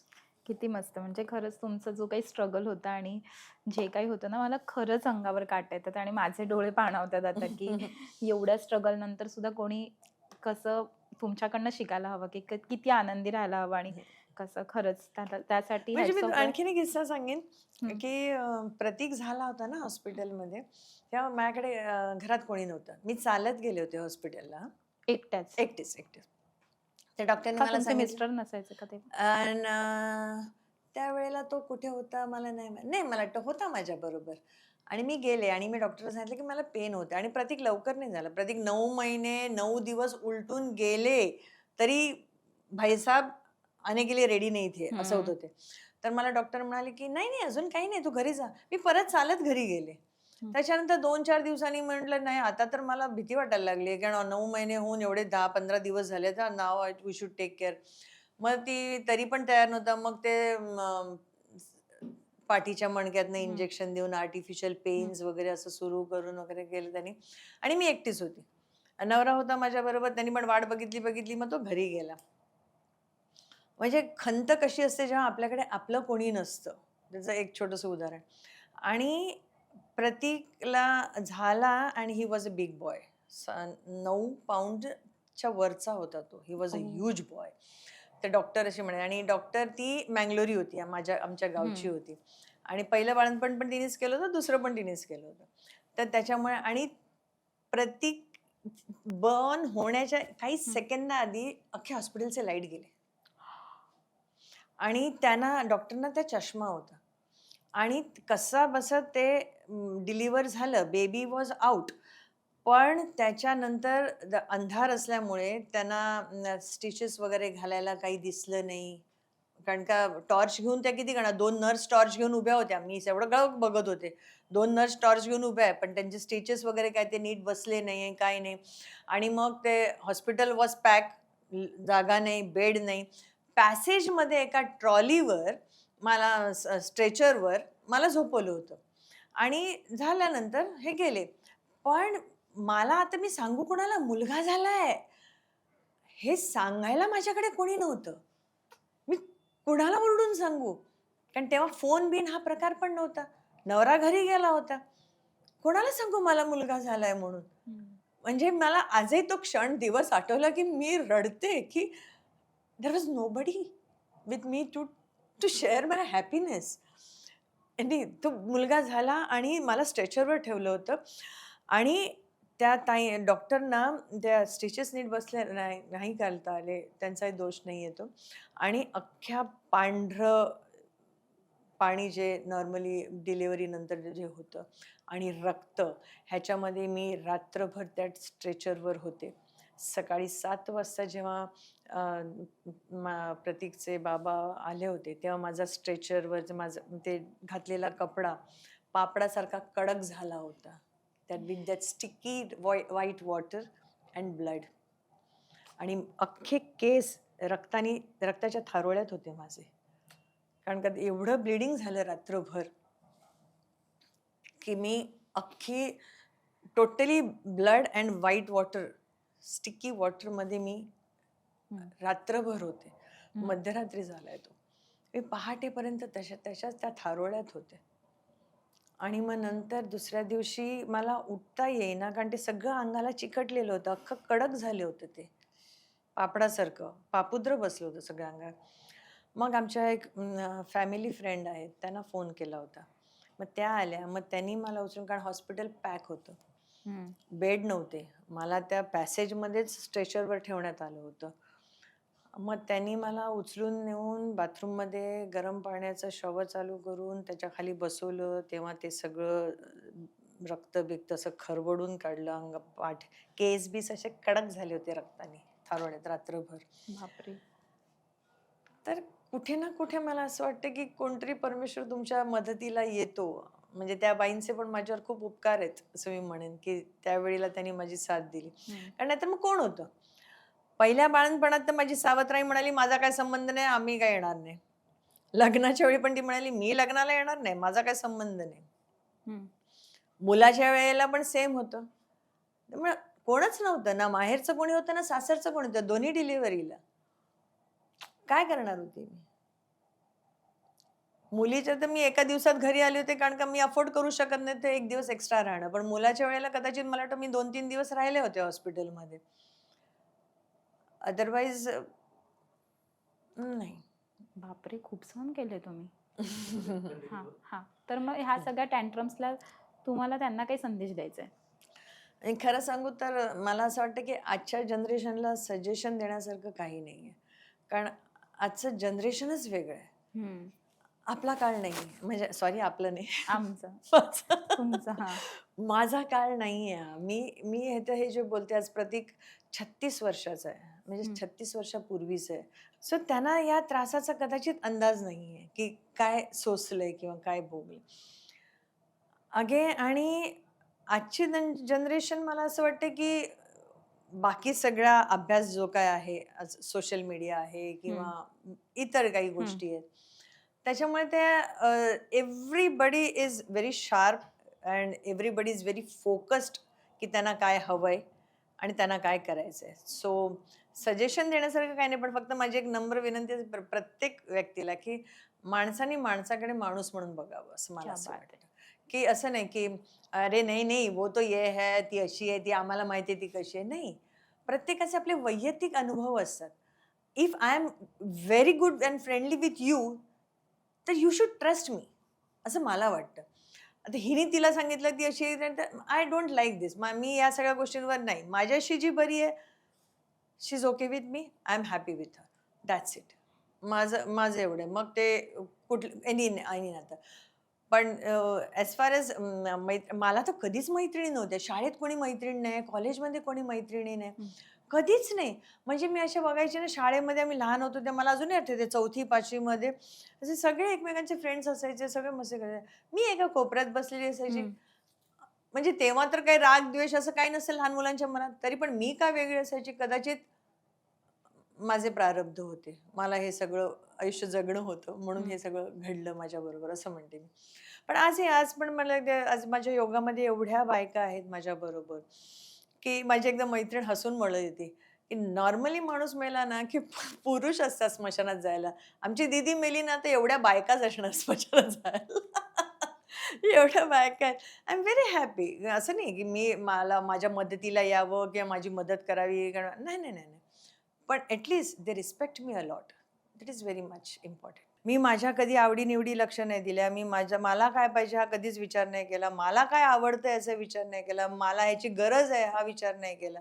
जे करत गेली ती फक्त इन्व्हेस्टमेंट पण केली नाही, मुलांसाठी उपयोगाला पाहिजे. मेडिक्लेम केलं, नाही, नाही, उद्या काही झालं पोरांना तर आपल्याकडे पैसे पाहिजे म्हणून. कारण आपल्याला बॅकअप नाही आहे. आपण एकटे राहतो. ना माहेरचं कोणी येणार आहे, ना सासरचं कोणी येणार आहे आणि आपण कोणाकडे हात पसरणार नाही. मग आपल्याकडे बॅकअप पाहिजे म्हणून मेडिक्लेम. म्हणजे मुलांना समोर ठेवूनच करायचं ते केलं. पण आता दोन्ही मुलं सेटल झालेली आहेत, आपापल्या घरी मस्त नांदतायत. आता मी माझ्यासाठी जगते. क्या बात आहे. सो तुम्ही म्हणालात, पण ऋताचा ना एक व्हिडिओ व्हायरल झाला होता खूप आधी, की ती तुमचं खूप कौतुक करताना दिसत होते आणि तुम्ही पण होतात हं. बाजूला. आई लेकीसारखं आमचं नातं मला वाटतं वगैरे. तिचा पहिल्या पिक्चरचं काहीतरी होतं. येस, तेव्हा. आणि तो व्हिडिओ खूप व्हायरल झाला होता. हं. जाता जाता एक शेवटचा प्रश्न. तुम्ही जे सहन केलंय ना, ते आजही कित्येक बायका सहन करतायत. एक्झॅक्टली. म्हणजे कुणाचा तुम्ही डिव्होर्सबद्दल बोलत असाल तर डिव्होर्सबद्दल, किंवा एखादी मुलगी लग्न करून गेल्यानंतर त्या गोष्टी ती जे सहन करत असते तिच्या लेवलला, की समजून न घेणं किंवा काही गोष्टी तिला मेंटली हॅरॅसमेंट होत असते. ह्या सगळ्या गोष्टी असू देत जे तुम्ही सहन केले, त्या सगळ्या बायकांना किंवा लहानपणी आई गेल्यानंतरचं जे दुःख असतं आणि ज्या अनाथ मुली असतात त्या सगळ्या मुलींना किंवा आई, म्हणजे अशा मुलींना किंवा अशा बायकांना ज्या सहन करतात, त्या सगळ्या सखींना जर तुम्हाला काही मेसेज द्यायची संधी मिळाली, तो काय द्याल? मी सगळ्या मुलींना, सगळ्या बायांना हात जोडून विनंती करेन, की कर्म खूप महत्त्वाचं आहे. आज तुम्हाला जसं मला आज वाटतंय, की आज मी हे का भोगतेय, कशासाठी, का माझ्या वाट्याला असं आलं? तर मला असं वाटतं, की आपली कर्म खूप महत्त्वाची आहेत. असं नाहीये, की मी याच जन्मात काहीतरी वाईट केलंय म्हणून मला भोगायला. मी कुठल्यातरी जन्मामध्ये काहीतरी वाईट केलेलंच. कारण आपल्याला सगळ्यांना माहिती आहे, की आत्मा मरत नाहीच ना. तुमची बॉडी चेंज होते. The soul is the same. आज जर का माझी मुलगी माझ्या पोटी जन्माला आली आहे, तर ती सहज नाही आली. तिची आणि माझी काहीतरी देणी-घेणी आहे म्हणून ती माझ्या पोटी जन्माला आली आहे. हे पहिलं बेसिक आहे आध्यात्मिकातलं, की तुमची कर्म आहेत जी तुम्ही भोगताय. तर मला असं वाटतं की आपण आपल्या कर्माच्या हिशोबाप्रमाणे भोगतोय. तर आज माझ्याबरोबर आज जर का असं वाईट झालं ना, तर मी असं विचार करते, "ठीक आहे मुग्धा, तू पण काहीतरी केलं असशील ना, ते आज तुला आलंय. तर नाऊ इट्स युअर टाईम. सहन करायचं." तर मला असं वाटतं की मी प्रत्येकाला सांगेन की हरू नका. हम्म. Please don't do. हरू नका अजिबात. म्हणजे मी कैक वेळा हरले माझ्या आयुष्यात. मी कैक वेळा वाईट करण्याचा स्वतःच्या जीवाला त्रास देण्याचा प्रयत्न केलेला आहे. सो तुम्ही नका करू. कुणीच करू नये इनफॅक्ट. कारण का त्याच्यानंतरचं जे आयुष्य असतं ना, ते खूप वाईट असतं. खूप वाईट असतं. कारण ही अशी एक गोष्ट आहे की जे तुम्ही आयुष्य लिहून आणलं आहेत आणि त्याच्यानंतर या त्रासामुळे तुम्ही जर का एखादं चुकीचं पाऊल उचलताय, तर त्याच्या पुढचा जन्म जो असतो तो खूप वाईट असतो. हे जे मी माझ्या गुरूंकडनं शिकले. तर अशी चूक कधीही करू नका जी मी केली आयुष्यभरात, की अशी पाऊल उचलण्याचं. आहे त्रास आहे, अडथळे आहेत. फाईट करा. थोडी हिंमत दाखवा, थोडी हिंमत वाढवा. मी नाही कधीच हिंमत दाखवली. पण असं नव्हतं की माझ्यात हिंमत नव्हती. मी इमोशनली मार खात होते. हम्म. मी इमोशनली नाही, नाही, नाही. मी बोलली ह्याला तर कसं वाटेल? आता मी पटकन जर का मी प्रतीकला सांगितलं, "नाही हां प्रतीक हे बरोबर नाही." तर त्याला काय वाटेल? "नो, नो, नको, नको." पण मी असं कधी बोलत नव्हते. कारण का माझ्या जबाबदाऱ्या आहेत त्या. माझी मुलं आहेत ती. मला त्यांना दुखवायचं नाहीये म्हणून मी बोलत नाहीये. किंवा बाहेर पण इंडस्ट्रीमध्ये पण जेवढे माझ्याबरोबर कलाकार होते, काही असं नाही की मला सहजासहजी सगळे काम मिळालंय. खूप अपमान झालाय. पदोपदी अपमान झालाय माझा. म्हणजे मला तो तुच्छ लेखलंय प्रत्येकाने. इंडस्ट्रीमध्ये पण. इंडस्ट्रीमध्ये. पण मी कधीच असं नाही म्हणत आहे, की ठीक आहे. हां, ओके. मी कधीच बॅकफायर नाही केलं. मी कधीच भांडली नाही त्यांच्याबरोबर, की "तू तू ऐसा क्यों बोला? नहीं बोला, नहीं बोला." असं नाही. मी नाही कधी केलं हे. पण कॉन्फिडन्स नाही असं नाही. कॉन्फिडन्स असतो, पण आपल्याला तो दाखवता येत नाही, असं मला वाटतं. आणि ही माझी सगळ्यात मोठी चूक होती आयुष्यातली. खरं मी त्याच वेळी जर का फुल कॉन्फिडन्समध्ये बोलली असती ना, "नाही हां, हे नाही होता कामा हे चुकलंय." तर कदाचित आणखीन आयुष्य वेगळं असतं, मला असं वाटतं. हम्म. तर हिंमत दाखवा. प्रत्येक बाईमध्ये हिंमत असते. फक्त ती दाखवावी लागते. काही वेळा दाखवावी लागते, काही वेळा करून दाखवावी लागते. तर हे खूप सुंदर आयुष्य आपल्याला हम्म. परमेश्वराने दिलेलं. मस्त जगा, आनंदित राहा, एन्जॉय हम्म. करा. असा कोणता किस्सा आहे का, की जो किस्सा किंवा असं काही स्ट्रगल तुम्ही मला मगाशी म्हणाला होतात, की मी सहजासहजी मला मिळालेलं नाहीये. भरपूर लोकांनी मला तिथे पण भरपूर लोकं येऊन बोलून गेलेली आहेत. मग असं काही आहे जो किस्सा जो तुम्हाला आमच्या प्रेक्षकांसोबत शेअर करायला आवडेल? या म्हणजे मी आधीच्या 2-3 माझ्या इंटरव्ह्यूजमध्ये एखाद 2 किस्से शेअर केले होते. माझा हाईटचा कॉम्प्लेक्स असायचा बऱ्याच लोकांना. कॉम्प्लेक्स? हां, म्हटलं ही उंच आहे, मी हिच्यासमोर बुटका दिसतो. मग मला सांगायचे, "पाय पसरून उभी राहा." टेलिंग अ फिमेल टू पाय पसरून उभे राहा. या. मी मागच्या एक माझ्या इंटरव्ह्यूमध्ये मी हे दिलेलं आहे. तसं मी एक किस्सा सांगायचे. मी नवीन-नवीन आले होते. फार काही नव्हतं. तेव्हा त्याचं कसं मला अं, एक एपिसोडचं काम मिळालं ना, एका एपिसोडमध्ये 1-2 सीन असेल तरी माझ्यासाठी जरा ओके म्हणजे म्हणजे मी एकदमच अशी अशी नाही गणली जाणार असं मला वगैरे वाटायचं. मग मला ना एका मराठी प्रोड्युसर्स होते. तर त्यांची एक सीरियल होती, पण ती हिंदी होती आणि ते आउट ऑफ मुंबई शूट होतं त्याचं. तर हा किस्सा मी कुठे शेअर नाही केला म्हणून मला आठवला, मी सांगू शकते. तर मी प्रोडक्शनचे हेअर ड्रेसर, प्रोडक्शनची मेकअप मॅन आणि असं सगळं असतं ना. पण माझ्याबरोबर जी को आर्टिस्ट होती माझी, त्या थोड्या सीनियर होत्या मला. नाही, मी तर एकदमच त्यांच्यासमोर तर मी ज्युनियर आर्टिस्टच होती जवळ-जवळ. तर त्या होत्या आणि त्यांच्याकडे त्यांचा personal makeup, personal boy, personal hair dresser आणि ते त्यांचं सगळं वेगळं तामझाम असायचा. आणि आम्ही दोघीच मेन कॅरेक्टर होतो त्याच्यात. आय वॉज सरप्राईज्ड की मला एवढं छान कॅरेक्टर कसं दिलं, काय दिलं मला नाही माहिती. आणि गुजरातीतले एक खूप सीनियर जे हिंदीमध्ये पण खूप काम करतात, ते पण त्या सीरियलमध्ये होते.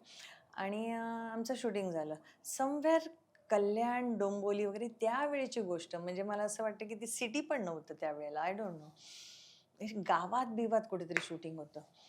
आणि तर आम्ही तिथे गेलो सगळे आणि त्या प्रोडक्शनचा हेअर ड्रेसर, मेकअप मॅनची टीम नाही आली आणि त्यांना शूटिंग सुरू करायचं होतं.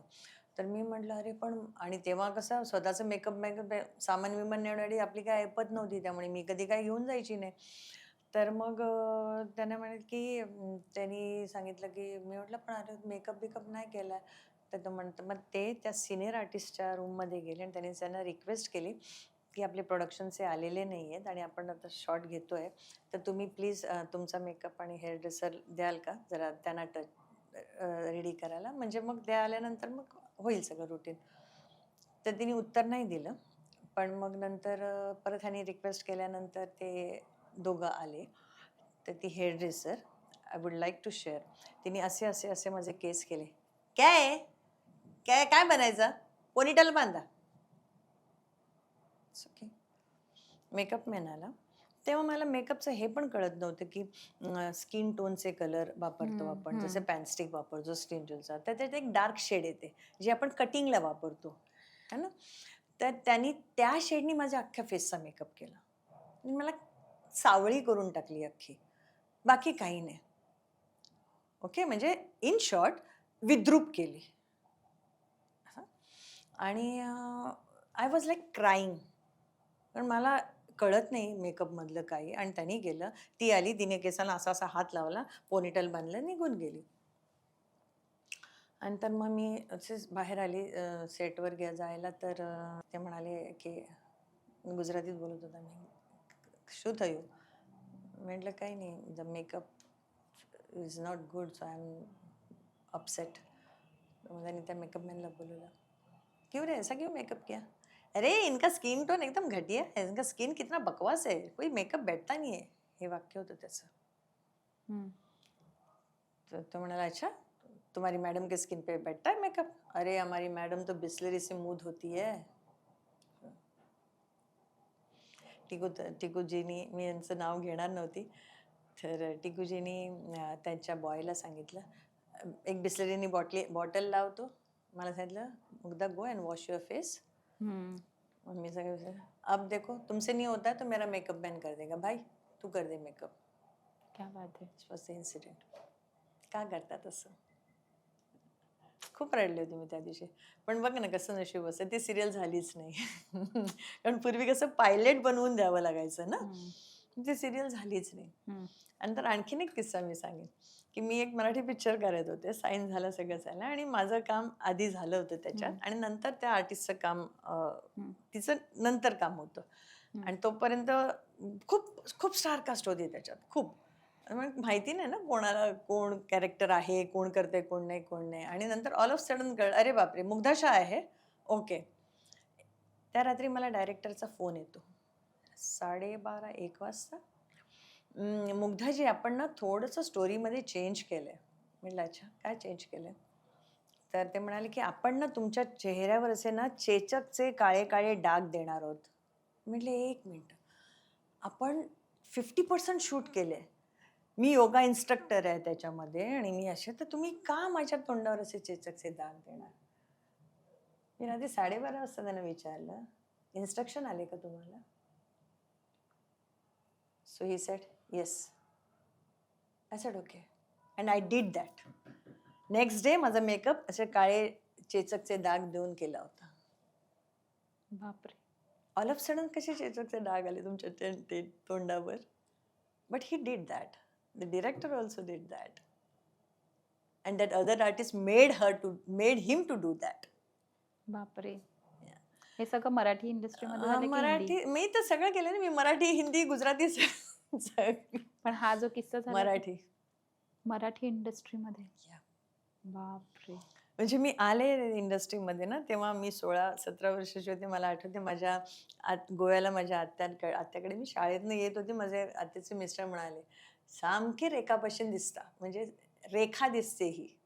हो. तर त्यावेळी मला असं म्हणायचं रेखासारखी दिसते वगैरे असं. मी कधीच हे मान्य करत नव्हते. पण हां, त्यावेळेला तर आमच्या वेळेला फोटो घेऊन जायचे, फोटो दाखवायचे, बायोडेटा द्यायचा, असं सगळं होतं ना. तर ते आम्हाला मी फोटो घेऊन दाखवले त्यांना कोणाला तरी समोरच्याने. त्याच्या माझ्याकडे म्हटलं, नुसतं रेखासारखं दिसतंय का रेखासारखा अभिनय पण येतो? विचार करून सांगू, निघा.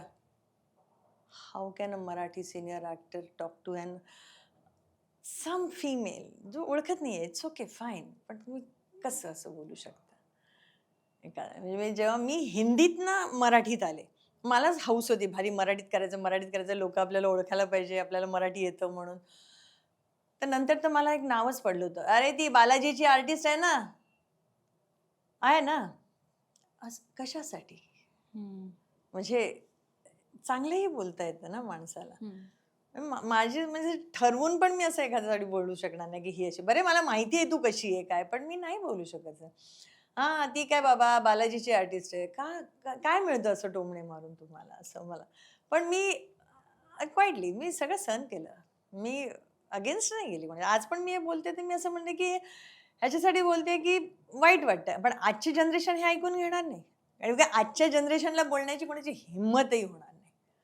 कुठलाही सिनियर आर्टिस्ट असं बोलणार नाही. आणि त्यातनं कोणी असे आगाऊ असेल बोलले तर ते कदाचित कोणी आजची मुलं ऐकणार पण नाही ही गोष्ट, हम्म. अशा गोष्टी. पण या सगळ्यातनं पळून निघाल्यामुळे कदाचित अजूनपर्यंत पण आता कसं बिहेवियर असतं म्हणजे सेटवर किंवा म्हणजे आता म्हणजे आता म्हणजे आता कसं तुम्हाला अशी वागणूक जनरेशन, आता या जनरेशन हा बरोबर ना. म्हणजे हा आता कशी वागणूक दिली जाते नाही, पण इंडस्ट्रीमध्ये आता एवढं म्हणजे नाव कसं झालं, की आता कमवल्यानंतर? मी आपल्यामध्ये पण थोडीशी मॅच्युरिटी येते ना. कारण आता माहिती की आता आमच्या समोरच्या मुली घे, 20, 22 आणि 23 वर्षाच्या आमच्या सगळ्या मुली आहेत तिकडे. हम्म, आता त्यांच्याबरोबर आईच्या वयाची मुलगी तर ॲडजस्ट नाही होणार. हम्म, त्यामुळे आम्ही तेवढ्यापुरतं सेटवर स्वतः आहे. बरे त्या लाख म्हणतात.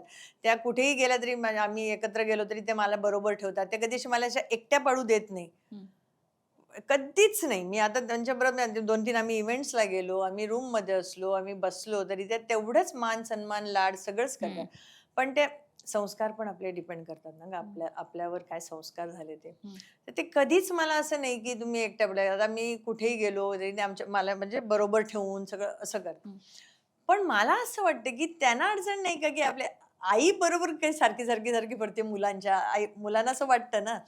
त्यामुळे मी थोडी अव्हॉइड करते.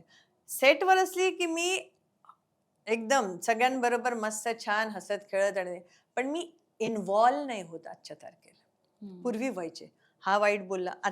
म्हणजे हल्ली-हल्ली पण माझ्या सेटवर मला असं वाटलं, की नाही, something is missing, something is wrong. एक दिवस विचार केला मी. दुसऱ्या दिवशी I told myself, "Mugdha, it's none of your business. काढून टाक." So I am okay with that. तर आता तसं झालं, I I I talk to myself, I talk to Mugdha very much, I talk to Maharaj very much. तर मग मी मग ते नको असलेल्या गोष्टी सगळ्याच्या बाजूला काढते. सजेशन्स तर मी कधीच कोणाला देत नाही. हम्म, म्हणजे अशी मी रिॲक्ट होते पटकन, अरे का असं बोलते, हिने असं बोलायला पाहिजे, असं लाईन्स हम्म, बोलताना. पण अगेन मुग्धा डायरेक्टर है, वो उसका काम है, यू शट अप. लगेच मी गप्प बसते. म्हणजे हम्म, मी सजेशन्स कोणाला देत नाही. मी मिक्स होत नाही. मी सेटवर सगळ्यांबरोबरची मी माझ्या कॅरेक्टरमध्ये शिल्पा आहे. त्याच्यामुळे मी सगळ्यांबरोबर छान राहते. पॅकअप झाल्यानंतर मी कोणाच्याच बापाची नाही. मी आधीपासनं पॅकअप झाल्यानंतर बस खतम. मेकअप उतर गया, अभी नहीं. अभी मैं घर पे हम्म, सीधा. आणि मी सेटवर असली तर मग मी घराचा जास्त विचार नाही करत. अरे काय झालं, मुलं काय करतायत, खाल्लं-पिल्लं, नाही पिल्लं, हे केलं, ते केलं.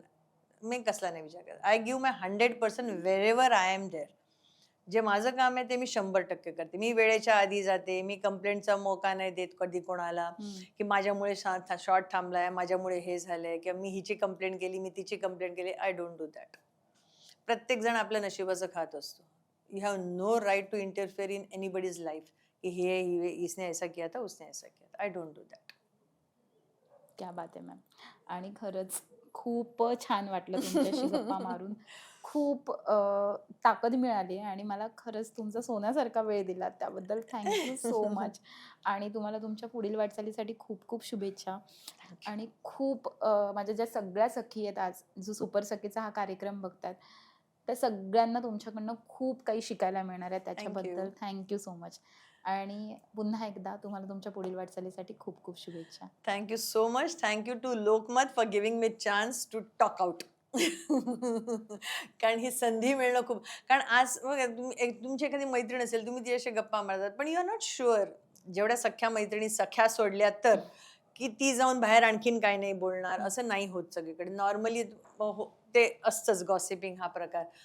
तर त्याच्यासाठी एवढं तुम्ही ओपन एक सोशल मीडिया ओपन प्लॅटफॉर्म दिलाय की जिकडे तुम्ही तुमची मतं मांडू शकता. त्यासाठी तुमचे धन्यवाद. Thank you thank you so much. Love you बच्चा. All the best. थँक्यू.